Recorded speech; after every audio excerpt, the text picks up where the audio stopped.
Ajá. Igual que la clase, la estoy grabando. Ni me acuerdo si les envié la clase pasada.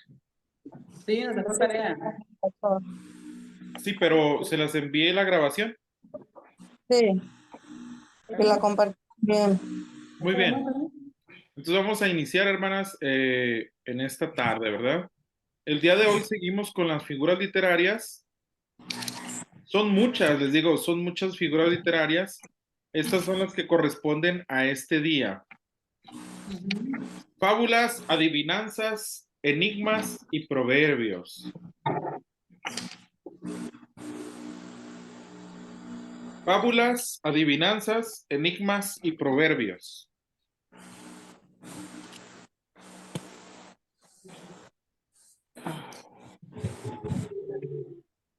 Igual son clases cortitas, pero está bien porque no quiero que se saturen de información y que se confundan, ¿verdad? Que confundan una fábula con un proverbio o qué sé yo.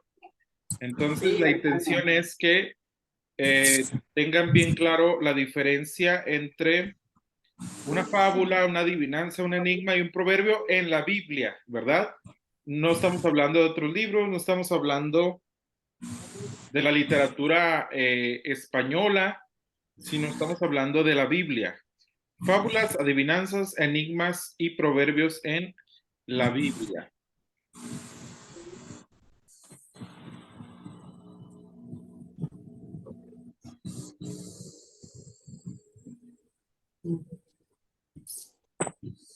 Muy bien. Primero vamos a empezar con la fábula. La fábula es tipo de narración relato, algo que sucede en el mundo irracional. En ella las capacidades y características humanas se atribuyen a los actores para enseñar una lección moral o sea, una moraleja. ¿Qué quiere decir?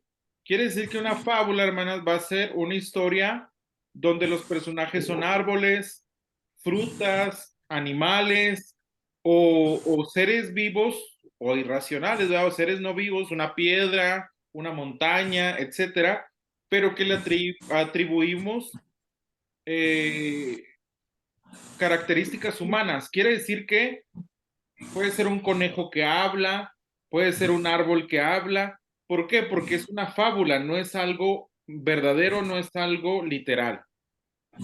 Se distingue la fábula de la parábola en la forma de la narración y en el carácter de su enseñanza. La parábola enseña solamente verdades espirituales, pero la fábula nunca llega a esta altura. Enseña solamente lecciones de carácter moral, algo serias. La parábola es siempre un relato sobre la vida humana, acaso histórica, pero siempre posible. La fábula usa actores que no tienen las capacidades que se les atribuyen. Por esto abunda la personificación en las fábulas.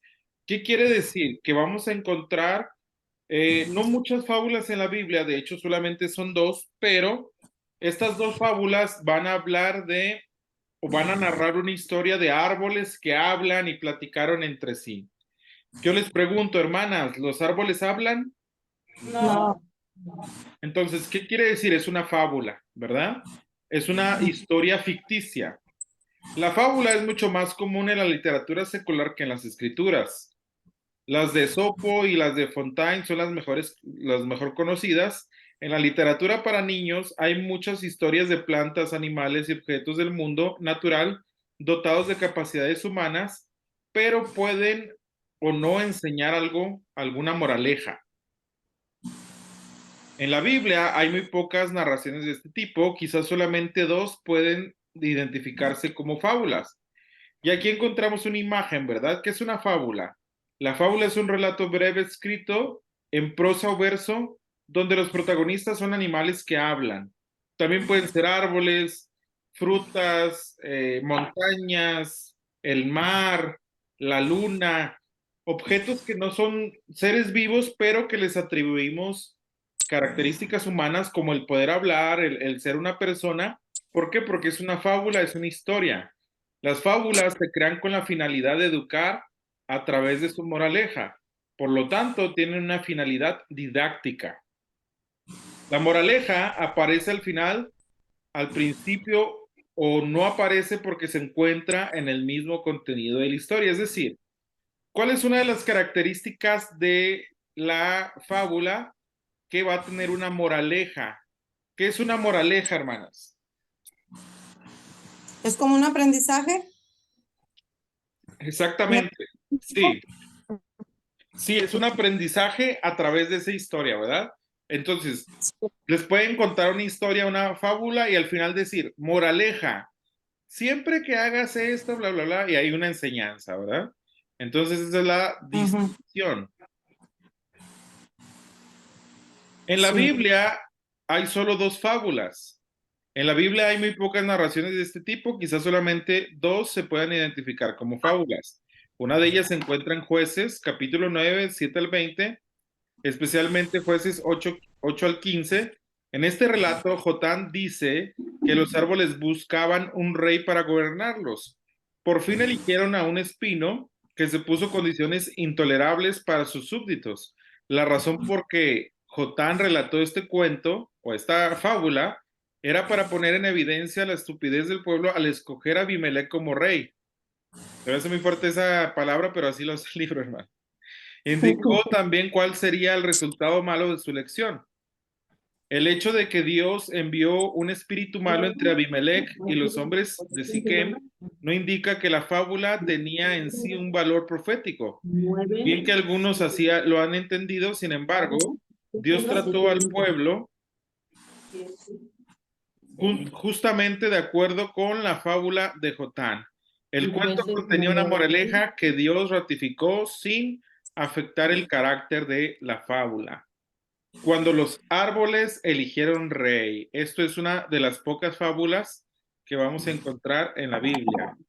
Jueces capítulo 9, versículo 6 al 15. Muy bien. Y aquí la explicación y aquí la narración. Fíjense, hermano, las iba a poner a leer la fábula, pero la encontré en una pequeña narración, así es que hay que ver la narración. 9, 7, 20. Que está cantando. Y Jueces 9, del 8 al 15.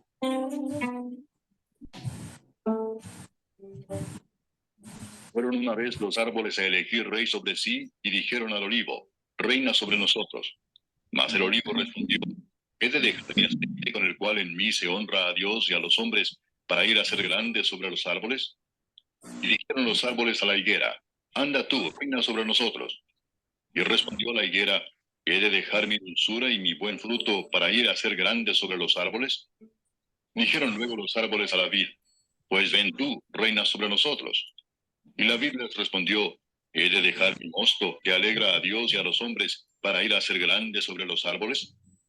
Dijeron entonces todos los árboles a la zarza, anda tú, reina sobre nosotros.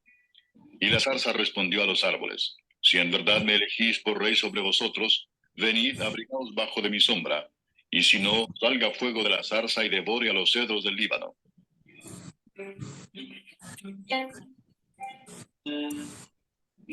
Muy bien.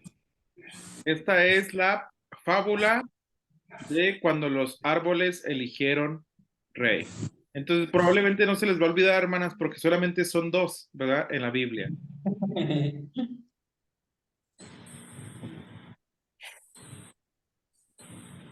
Muy bien. La otra, a ver, déjenme ver si la puse aquí. Déjenme busco cuál es la otra fábula, porque otra fábula.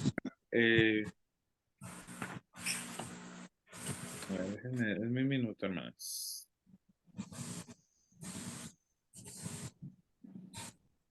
A ver, la otra fábula se encuentra en segundo libro de Reyes, capítulo 14, 9 al 12. Amasías, el rey de Judá, quiso pelear con Joás, rey de Israel, cuyo ejército era mucho más fuerte. Mediante esta fábula, Joás advirtió a Amasías a no buscar una batalla contra él. Él relató en el cuento del cardillo que quería casar a su hijo con la hija del cedro, pero de repente las bestias del campo pisaron al cardillo. Joás entendió que el deseo de Amasías de batallar contra él era absurdo y usó la fábula para hacérselo entender. A él le pareció que la batalla entre los dos sería tan desigual como el casamiento del cardillo con el cedro. La fábula no contiene ninguna lección espiritual, sino solo una moraleja. Cuando Amasías no puso atención a la advertencia, fue derrotado tal como Joás le había dicho. Entonces, encontramos solamente esas dos fábulas y luego después de las fábulas vamos a seguir con las adivinanzas, hermanos, ¿verdad? La adivinanza. En nuestro estudio de la hermenéutica será necesario distinguir entre dos tipos de enigma, tomando en cuenta el propósito de cada uno. La adivinanza es un enigma propuesto con el único fin de hacer que el oyente la resuelva. Se encuentra usualmente en una forma poética, es decir, en poesía. Especialmente la Biblia también se relata usualmente para divertir al oyente y raras veces contiene alguna lección espiritual. La adivinanza de Sansón en Jueces 14:14 es famosa, su forma poética se puede observar en las versiones modernas. La versión popular dice, del que comía salió comida, del que era fuerte salió dulzura. Entonces, una adivinanza es algo que nos pone a pensar, nos pone a reflexionar respecto a lo que nos está tratando de decir la adivinanza.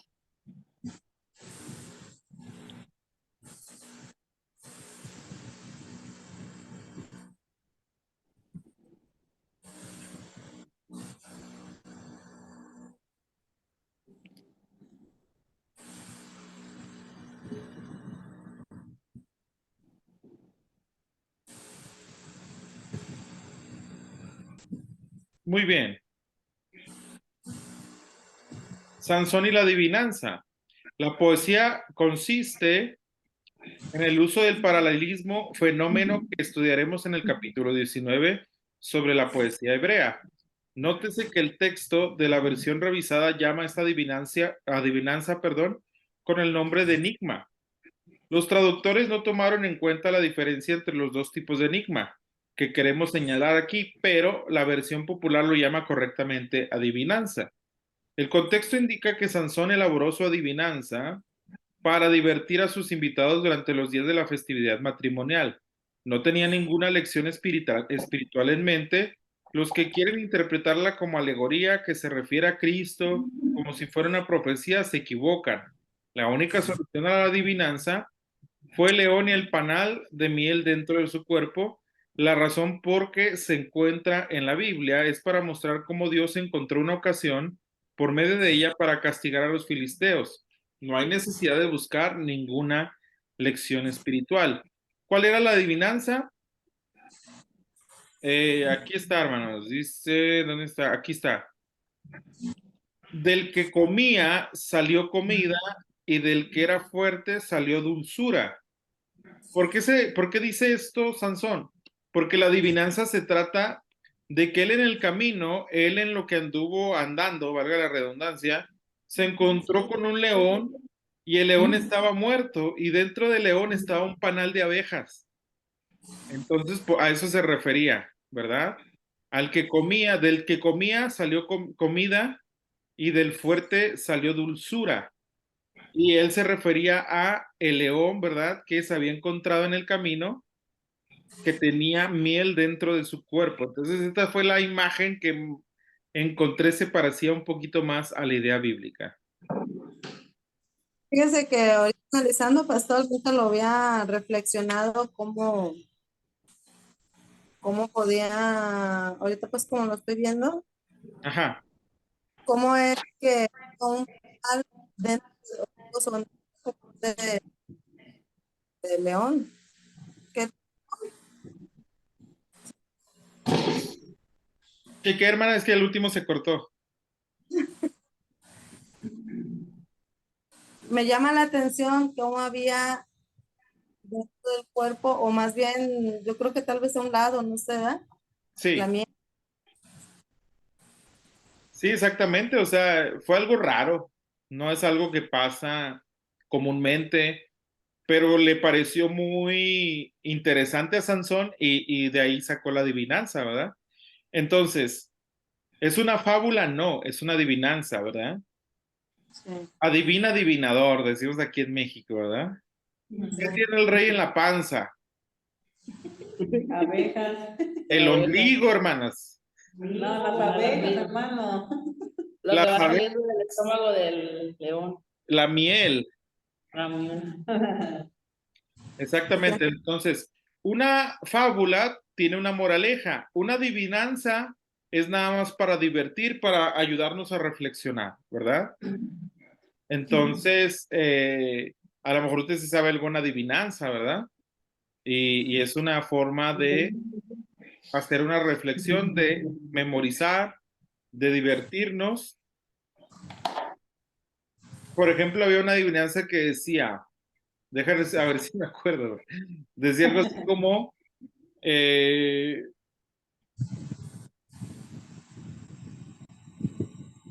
si yo no la tengo, te la doy, y si tú la tienes, algo así decía, no me la puedes dar, algo así. Y luego, esa me la dijo mi hermano y le digo, ¿a qué se refiere? A la razón, dice. Si yo la tengo, no te puedo dar la razón a ti. Y si tú la tienes, no me puedes dar la razón a mí, ¿verdad? Algo así era la adivinanza Está muy difícil, hermano. ¿cómo? Está muy difícil. Póngame una más fácil, dijo Kiko, el del Chavo del Ocho, ¿verdad? A ver, Sí, una hermana, las adivinanzas tienen que ver con esto. Ahora, hay una diferencia porque la otra es el enigma. ¿Qué es un enigma? El enigma, hermanas, es un contraste con la adivinanza.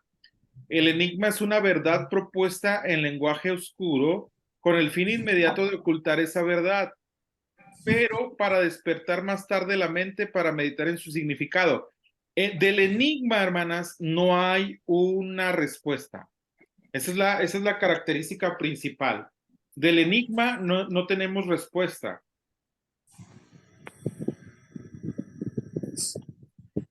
Comúnmente, si no siempre, el enigma bíblico tiene el propósito de presentar una verdad espiritual.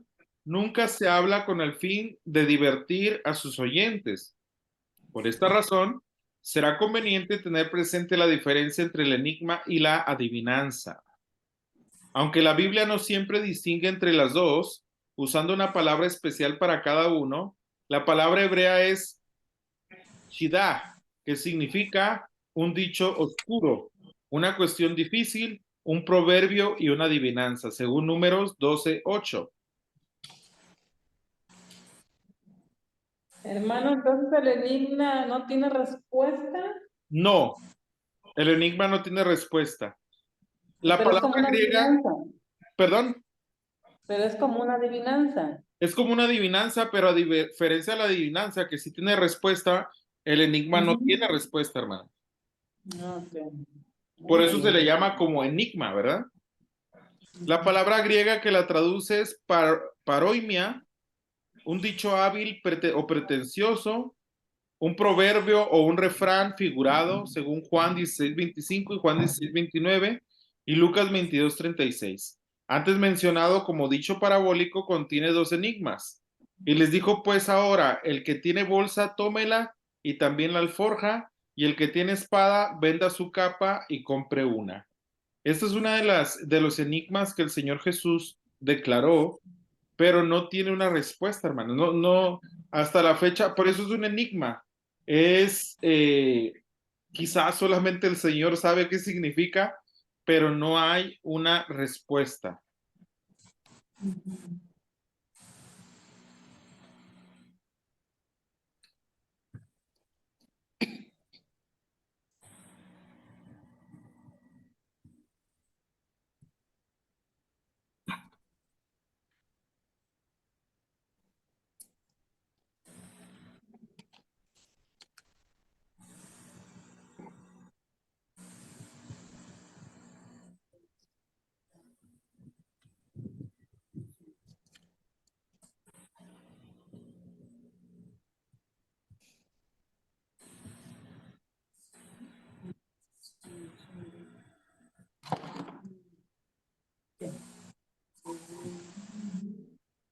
Muy bien, entonces si yo les pregunto, hermanas, díganme la diferencia entre la adivinanza y el enigma. ¿Qué pueden contestar? Esa tiene Que la, mano. Exacto. Que una tiene respuesta, el enigma no tiene respuesta, ¿verdad? Sí. Y que la fábula es cuando hablan los animales o árboles. Exacto, y tiene una moraleja. Durante Sí, la sí, primera sí. parte de su ministerio, Jesús había enviado a sus discípulos a predicar solamente entre los judíos.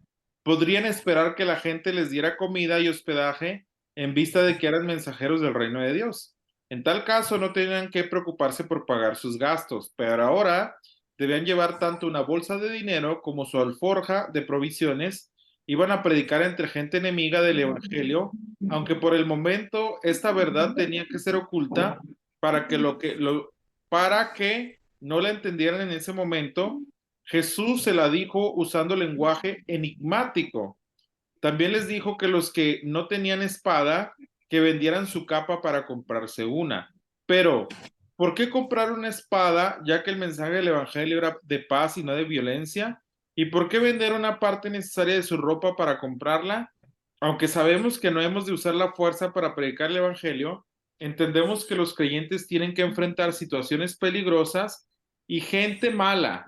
Quizá este enigma nos enseñe que el creyente debe estar preparado a defenderse. Si es así, debe ser siempre según la ley, tal como el apóstol Pablo demostró más tarde.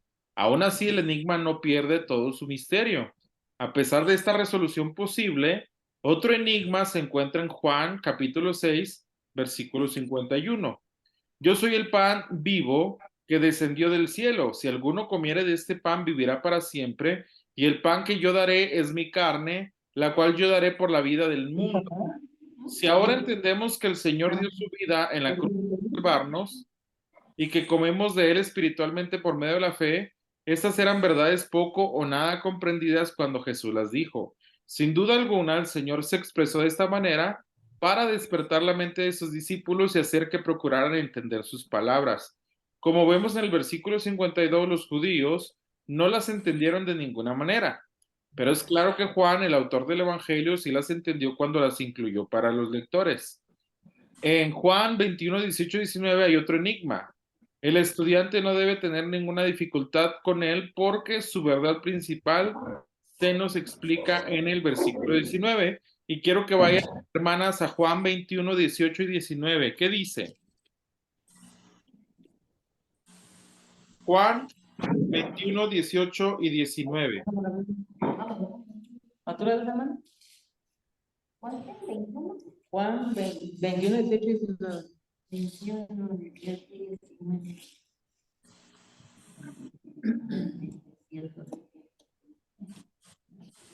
De cierto te digo, cuando eras más joven te ceñías e ibas a donde querías, mas cuando ya seas viejo extenderás tus manos y te ceñirá otro y te llevará a donde no quieras. Esto dijo, dando a entender con qué muerte había de glorificar a Dios, y dicho esto, añadió, sígueme. Muy bien. ¿A qué se refiere el Señor, hermano? Se refiere a la forma en la que Pedro iba a morir, pero en el momento en que el Señor dice ese enigma, no lo entendieron. ¿Hasta cuándo lo comprendieron? Hasta que Pedro murió. Porque se cumplió lo que el Señor dijo. Pero en el momento era un enigma que difícilmente iban a entender. Entonces, hasta aquí, hermanas, hemos visto fábulas, hemos visto adivinanzas, hemos visto enigmas y vamos a ver proverbios, ¿verdad? Los proverbios tienen que ver mucho con los escritos de Salomón. En la historia de la Biblia, el rey Salomón fue el gobernante más sabio que Israel tuvo. Y en las escrituras hebreas hay 3 libros que se conectan con él: Proverbios, Eclesiastés y el Cantar de los Cantares. Estos transmitieron el legado de la sabiduría de Salomón, pero de una manera sorprendente. Hablemos de cómo leer los libros de Salomón. Bien, para apreciar realmente la historia de la sabiduría de Salomón, tenemos que regresar al jardín del Edén, donde Dios creó a la humanidad, varón y hembra. Sí, a Adán y a Eva. Y Dios los designa para gobernar el mundo, juntos, en intimidad y amor. Reyes y reinas de la creación. Ahora, para poder gobernar, tienes que ser sabio. Y los humanos tienen una elección sobre cómo obtener sabiduría. Sí, ellos podían vivir de acuerdo con la sabiduría de Dios, la cual lleva a la vida, o podían hacerse sabios en su propia opinión. Y eso es lo que eligieron, tomar el conocimiento del bien y el mal en sus propias manos. Inmediatamente, la intimidad entre el hombre y la mujer se rompió. Escondieron su cuerpo el uno del otro y luego también de Dios. Su elección lleva a la división y a la muerte. Pero la narración plantea la esperanza de un futuro humano que tomará la decisión correcta y confiará en la sabiduría de Dios, como el rey Salomón. Él oró para que Dios le diera el conocimiento para distinguir el bien del mal, para poder gobernar con verdadera sabiduría. Exactamente. Él revierte el fracaso de Adán y Eva y eso lleva a la abundancia. En el tiempo de Salomón, todo israelita se sentaba en paz bajo su propio árbol frutal. Oh. Es como si él estuviera creando el Edén. Bueno, por un tiempo, pero luego Salomón fracasa. Él se casa con cientos de mujeres de otras naciones y es engañado para adorar a sus dioses. Y esto comienza el largo descenso de Israel hacia la autodestrucción. Así que cuando nos dirigimos hacia los libros de Salomón, se nos invita a aprender sabiduría tanto de sus éxitos como de sus fracasos. Ya entiendo. Empecemos con Proverbios. Está bien. El libro de Proverbios es mejor conocido por sus cientos de breves dichos memorables que nos enseñan cómo vivir de acuerdo con la sabiduría de Dios. Como confía en el Señor con todo tu corazón y no te apoyes en tu propio entendimiento. En Proverbios, vivir según la sabiduría de Dios en lugar de vivir según la tuya se conoce como el temor del Señor. Como en el párrafo inicial del libro, el temor del Señor es el principio de la sabiduría. Ahora, Proverbios no son solo dichos memorables. En realidad, empieza con mucha poesía. Sí, 9 capítulos de discursos de Salomón a sus hijos. Él les dice que busquen la sabiduría de Dios, quien se simboliza como una mujer elegante. ¿La sabiduría es una mujer? Sí, recuerda, en el jardín del Edén, la intimidad del hombre y la mujer fue violada por su fallida búsqueda de sabiduría. Pero ahora, en Proverbios, los humanos que se reúnen con la sabiduría de Dios se convierten en lo que Adán y Eva no lograron ser, gobernantes humanos sabios. Proverbios 3 incluso dice que cuando abrazamos a la señorita sabiduría, estamos echando mano del árbol de la vida. Ahora somos nosotros los que estamos en el jardín. Exactamente. Proverbios está diciendo que todos los días estamos frente al árbol tomando nuestra propia decisión. Y Salomón nos insta, elige la sabiduría y la vida. Ya entiendo. Entonces, ¿cómo encaja Eclesiastés en la historia de Salomón? Bueno, en este libro es como si estuviéramos conociendo a Salomón cerca del final de su vida y él ofrece algunas reflexiones sobrias. La vida es Hebel. Esta es la palabra hebrea para vapor o humo, que es impredecible e incontrolable. Y él constantemente está hablando de la vida debajo del sol. Esto es la vida fuera del jardín, que es confusa y difícil. Cierto, incluso cuando vivimos según la sabiduría de Dios, la vida puede estar llena de desilusiones, llevando hasta la desilusión final, tu propia muerte. Eso es deprimente. Pero al final del libro, él dice que debemos buscar vivir según la sabiduría y el temor del Señor, solo que con expectativas más realistas. Ya entiendo. Bueno, quizá el siguiente libro nos anime. El Cantar de los Cantares, un poema de amor entre un hombre y una mujer.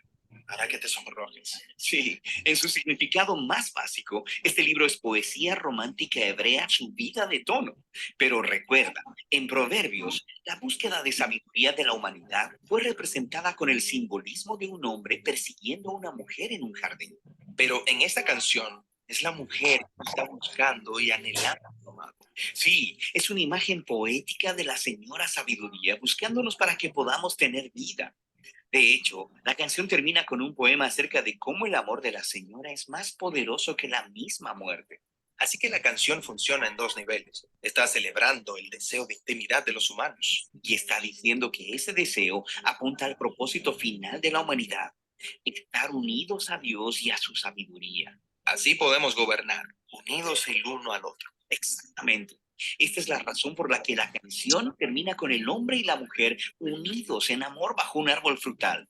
Entonces, la historia de Salomón y de estos 3 libros nos invitan a vernos a nosotros mismos en la historia bíblica completa. Sí, tratan de cómo Dios nos diseñó a todos para gobernar el mundo según su sabiduría, para que todos podamos encontrar la verdadera vida.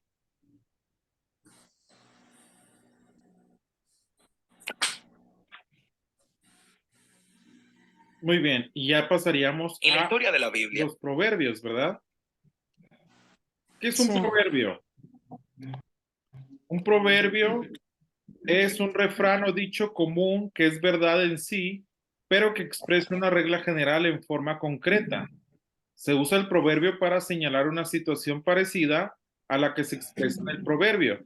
Sin embargo, el proverbio de los proverbios no indica la manera en que se deben aplicar, sino como palabras de sabiduría encapsuladas, vienen a ser reglas prácticas para la vida diaria.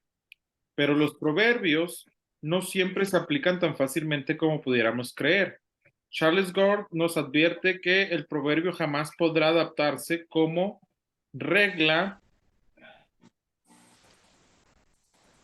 de acción constante. ¿Por qué? Porque expresa en una forma absoluta y extremada algún principio de acción común, pero no universal. Los proverbios se encuentran en muchas partes de la Biblia, y no solamente en el libro que lleva este nombre.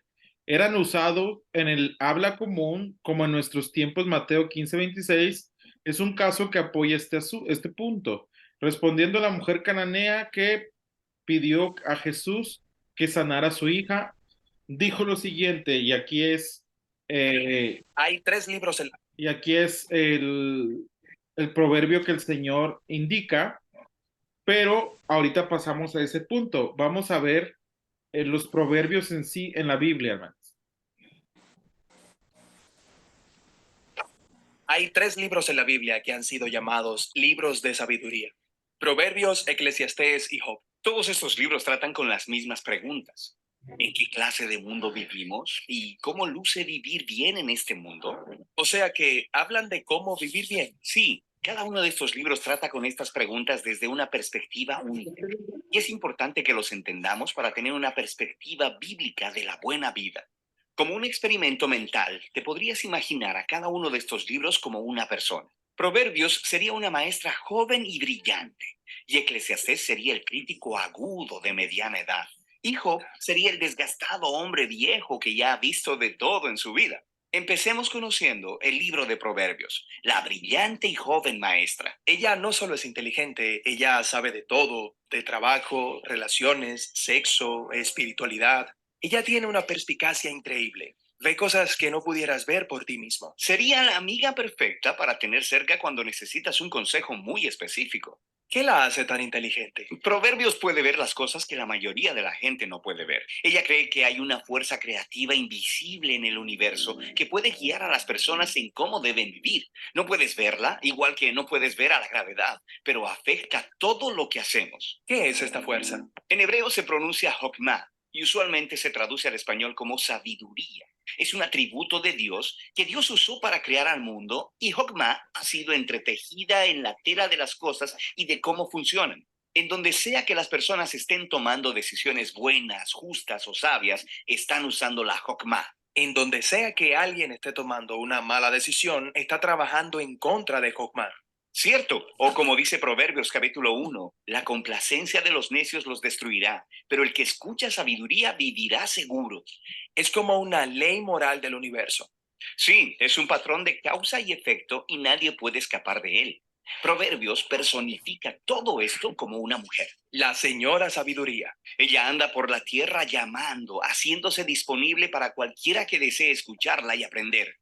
Lo que nos lleva a la segunda cosa que Proverbios cree. Cualquiera puede acceder y relacionarse con la sabiduría y hacer uso de ella para crear una vida hermosa para ti y para los demás. Puedes crear con ella como un diseñador. Sí, de hecho, Hokmah en hebreo no significa simplemente conocimiento intelectual. La palabra también es usada para describir al talentoso artesano que sobresale en su oficio, como el que talla la madera o pule la piedra. Demuestras que posees Hokmah cuando la pones a trabajar y desarrollas la habilidad de hacer una buena vida. Bien, eso tiene sentido. Entonces, sigamos, encontremos un poco de sabiduría. Antes de que lo hagas, Proverbios tiene otra cosa muy importante que hay que considerar. Jokma no es una fuerza impersonal, es un atributo de Dios mismo. En el pensamiento hebreo, tu camino para convertirte en sabio tiene que empezar en lo que Proverbios llama el temor del Señor. Es el respeto sano de la definición de Dios del bien y del mal. La verdadera sabiduría significa aprender esos límites y no cruzarlos. Todas esas ideas que acabas de desarrollar están en los capítulos del 1 al 9 de Proverbios. Cuando pienso en el libro de Proverbios, pienso en una colección de dichos, los proverbios mismos. Cuéntame acerca de ellos. Esos son los que encuentras desde el capítulo 10 hasta el final del libro. Es una colección de cientos de proverbios acerca de todos y cada uno de los aspectos de la vida. Jokma se aplica en ellos, dando como resultado esta sabia guía para ayudarte a encontrar un camino al éxito sin importar lo que hagas. Si yo diseño mi vida con estos dichos, la vida va a ser buena. O como Proverbios dice, darás salud a tus huesos, prosperidad, una vida larga y rica. Esas son palabras de peso. Pero puedes ver cómo sucede así muchas veces. A las personas sabias suele irles mejor. Las cosas suelen funcionar bien para ellos en la vida. Así que esa es la promesa y la sabiduría del libro de Proverbios. El libro de Proverbios es realmente hermoso, pero si damos un paso atrás, algunas personas dirían que es demasiado simplista. A veces, cosas horribles le suceden a las personas realmente sabias y algunas veces las personas necias reciben recompensas. No siempre funciona de la manera en que pensamos que debería funcionar. Eso es cierto, y por eso necesitamos ir y escuchar a nuestro siguiente amigo sabio, Eclesiastés el Crítico, porque él ha luchado justo con ese problema. Él nos llevará más lejos en nuestro camino para encontrar la buena vida.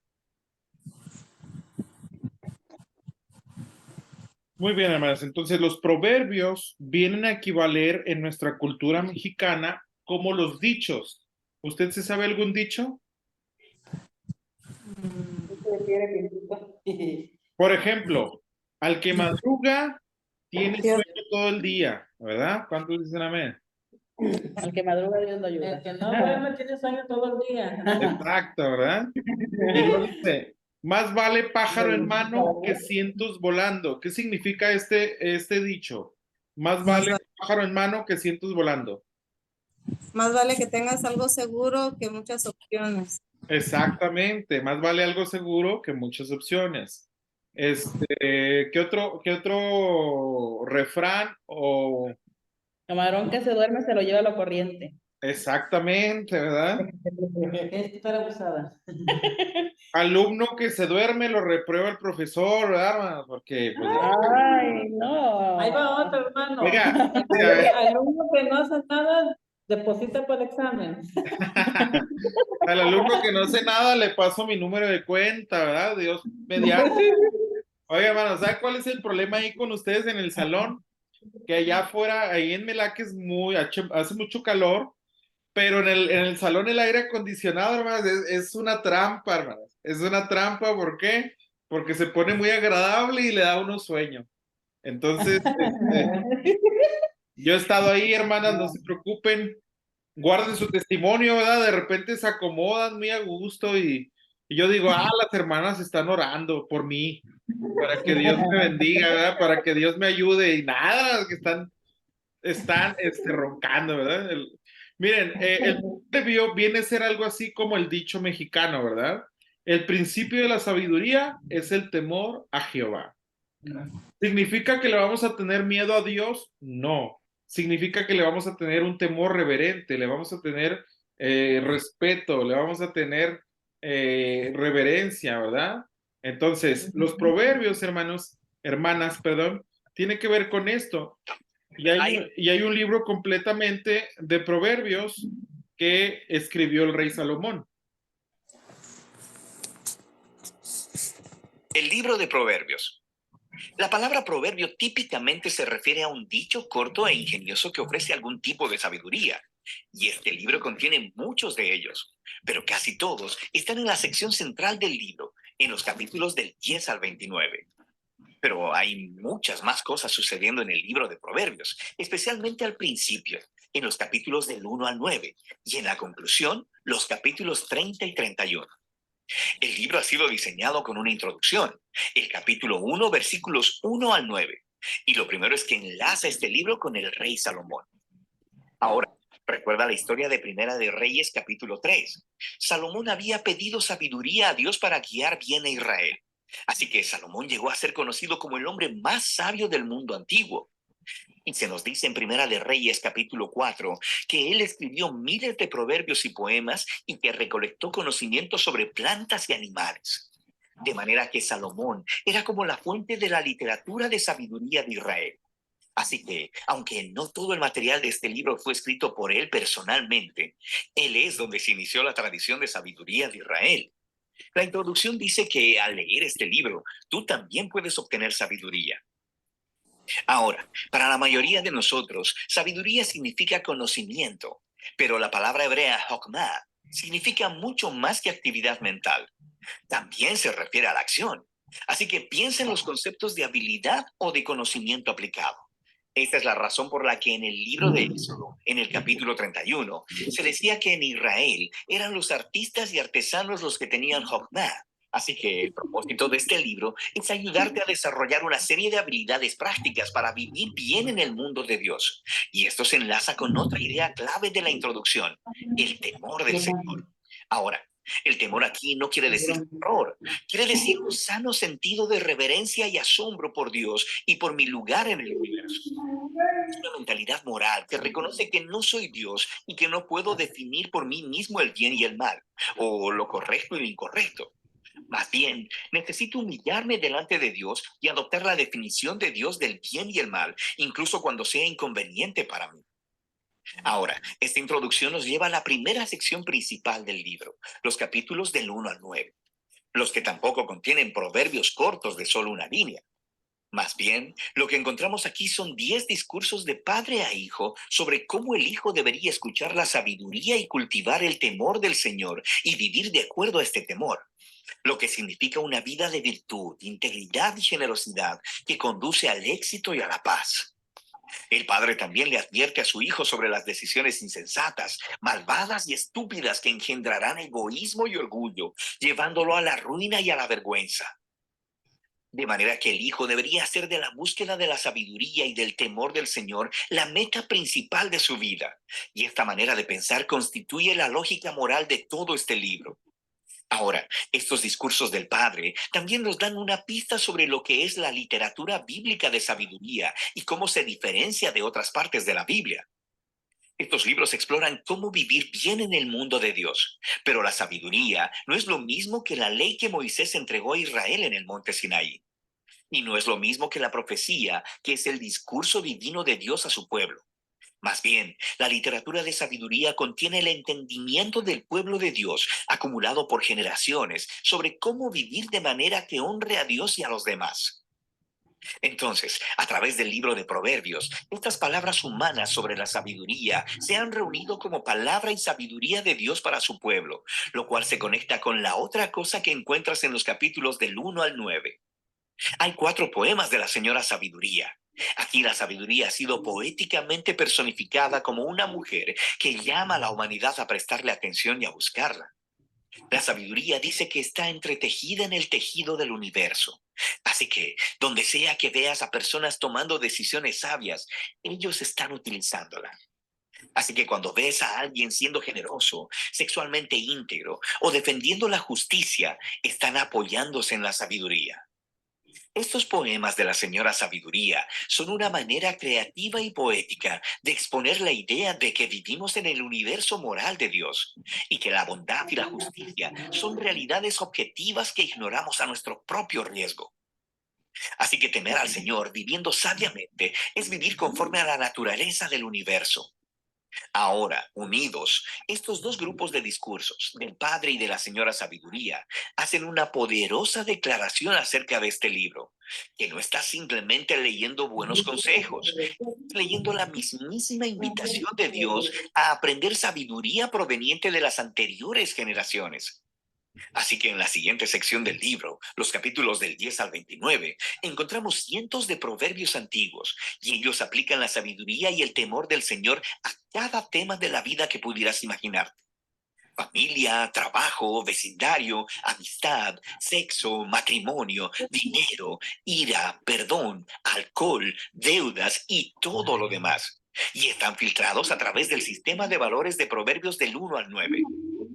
Ahora, estos proverbios son bastante cortos y fáciles de memorizar. Y de hecho, esta sección del libro se supone que sea una obra de referencia a la que regreses una y otra vez a través de los años, lo cual hace que surjan algunos temas importantes para aprender sobre cómo leer estos proverbios. Primeramente, los proverbios son por naturaleza acerca de las probabilidades. Si temes al Señor y tomas buenas y sabias decisiones, es probable que te vaya bien. Y si no temes al Señor, eres necio, probablemente no te vaya bien. Ahora, todo esto es cierto muchas veces, pero no siempre, lo que nos lleva al siguiente punto. Los proverbios no son promesas, no son una fórmula para el éxito. Algunos proverbios, por ejemplo, el temor del Señor multiplica los días, pero los años de los impíos serán acortados. O instruye al niño en el camino que debe andar, y aun cuando sea viejo no se apartará de él. Así que temer al Señor y ser una persona moral muy probablemente te llevará a tener una mejor y más larga vida. Y criar a tus hijos en un hogar estable y amoroso los encaminará bien, pero no hay garantías. En el mundo pueden ir y de hecho van mal. Así que finalmente, los proverbios por naturaleza se enfocan en la regla general, no en las excepciones, que son muchas, y los libros de sabiduría no ignoran eso. Las excepciones son sobre lo que tratan los otros libros de sabiduría, Job y Eclesiastés. Y en conjunto, estos libros reconocen que la vida es demasiado compleja para fórmulas simples y por ello necesitamos todos los libros de sabiduría para poder tener una perspectiva más amplia. Esto nos lleva a la sección final del libro, dos grandes colecciones de poemas. Primero, tenemos los poemas de un hombre llamado Agur, que comienza reconociendo su propia ignorancia e insensatez y su gran necesidad de la sabiduría de Dios. Y luego, Agur descubre que la sabiduría divina le ha sido dada en las Escrituras, las cuales le enseñan cómo vivir bien. Así que Agur se nos presenta como un lector modelo del libro de Proverbios, alguien que siempre está abierto a escuchar la sabiduría de Dios por medio de las Escrituras. Los poemas finales están conectados a un hombre llamado Lemuel, quien es un rey no israelita, y él transmite la sabiduría que le fue dada por su madre. Es una guía para ser un líder sabio y justo. Y luego, el poema final es un acróstico o un poema alfabético en el que cada línea comienza con una nueva letra del alfabeto hebreo. Y el poema entero es la mujer de carácter noble. Describe a una mujer que vive de acuerdo a la sabiduría de los proverbios y se erige como modelo de alguien que aplica la sabiduría de Dios. Y luego lo traduce en decisiones prácticas de la vida diaria, en el trabajo, en su familia y en su comunidad. Así que el libro inició con las palabras de un padre a un hijo acerca de escuchar a la señora sabiduría. Y ahora el libro termina ofreciendo las palabras de una madre a su hijo acerca de la mujer que vive sabiamente. El libro de Proverbios es para toda persona en cualquier temporada de la vida. Es una guía para vivir bien y con sabiduría en el mundo bueno de Dios. Y de eso trata el libro de Proverbios.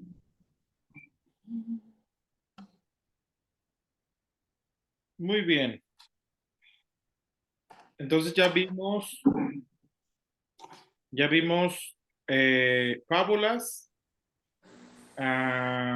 adivinanzas, enigmas y proverbios, ¿verdad? Son 4 figuras. Tarea, hermanas queridas y amadas a la vez. Tarea. También quiero. También que íbamos, pero ni modo. Anótenla, hermanas, ahí está la tarea. ¿No está en el libro, hermana, la tarea esa? Sí, pues está en el capítulo 18, si no me equivoco. A ver, déjame ver, ¿eh?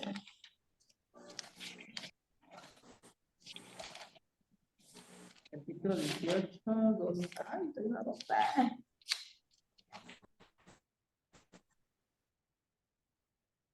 $14.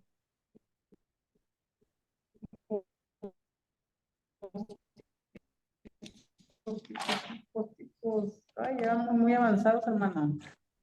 Sí, hermana, parece que no, pero ya hemos avanzado mucho.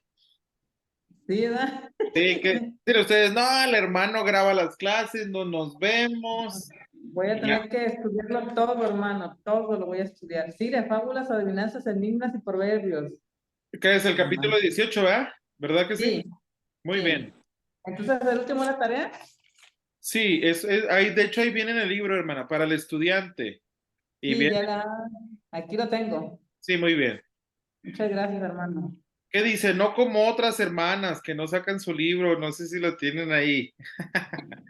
No, lo pueden tener digital o lo pueden haber impreso, hermano. Aquí imprimido, ¿verdad? lo tengo.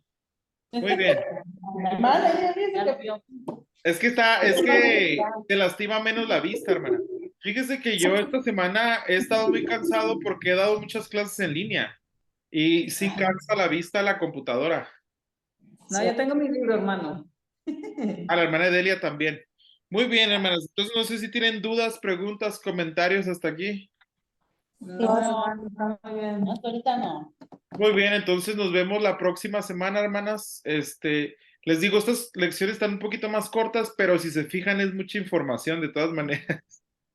Sí, Estamos viendo mucha información. Entonces vamos bien en el curso, hermanas. Gracias a Dios. es todo lo que tengo que leer.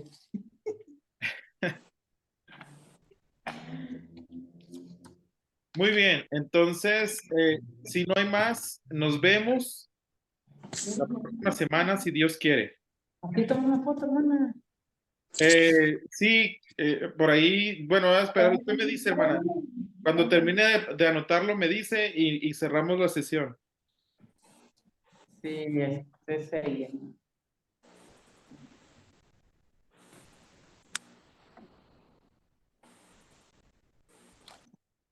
Muy importante, tenemos mucho que ver.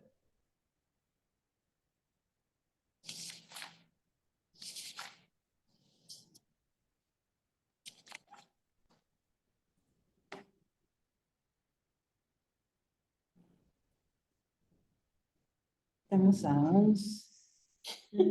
Estamos a 11, ¿verdad? 13. 11 del 11 del 23. Contenido en cada.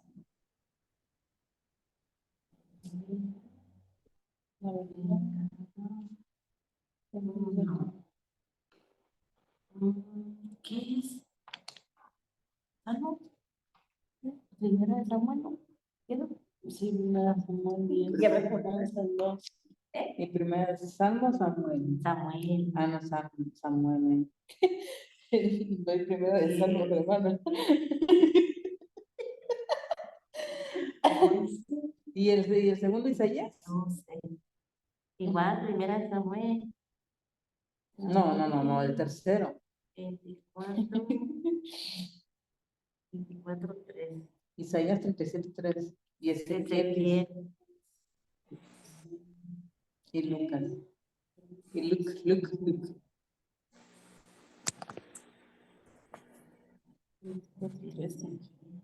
24, 13. Isaías 4.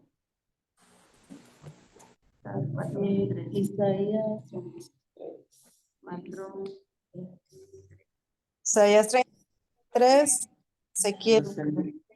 Los enigmas. Ya. Pero los enigmas no se pueden resolver, hermano. Listo. ¿Estamos? Hermanito, nos las pone difícil. Pero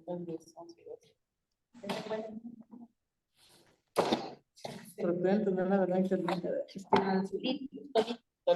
Enigmas. 11 de... ¿Ya se siente mejor, hermana Delia? Mándame, ¿Ya se siente mejor? Muy lo bien, traigo todo. entonces nos vemos la semana que entra, si Dios quiere. Sí, hermano. Ándale, hermano, Dios le bendiga. Dios les bendiga. Ajá, hasta luego.